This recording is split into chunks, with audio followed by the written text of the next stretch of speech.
It's been 1 week since protesters clashed with police and stormed Brazil's government buildings in the capital, Brasilia. A day set to remain engraved in the country's collective memory. I followed events that day and then I stopped watching. It was revolting, outrageous. I felt sick that night, to be honest, and decided to stop watching the news. I thought it was absurd, a lack of respect. It was a lack of everything, of democracy. I had never seen such a thing.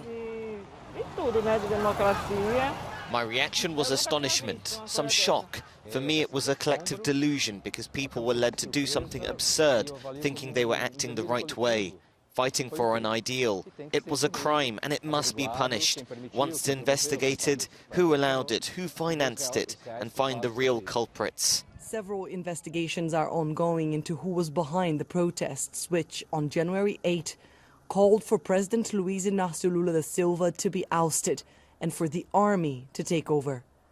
To many here, the message couldn't be more clear. It was a coup attempt, actually.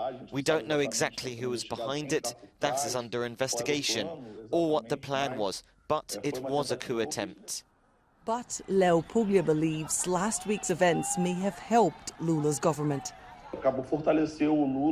Lula is now stronger, seen as a leader of the movement in defense of democracy, in a movement of grave historic threat. But on the other hand, it was a very serious event that shows the resilience of the radical fringes of Bolsonarism, how far they can go. There is a significant part of the population that is disconnected from reality and is radicalized. Lula's comeback has been remarkable even to his supporters, but he is now faced with arguably his most difficult task yet. And many here fear what the anger among his predecessors' supporters may bring. I think it's a growing thing. I don't think it's diminishing. I think it's growing. One single person managed to implant in the head of millions of people a discourse of hatred so big that discourse is becoming even more violent.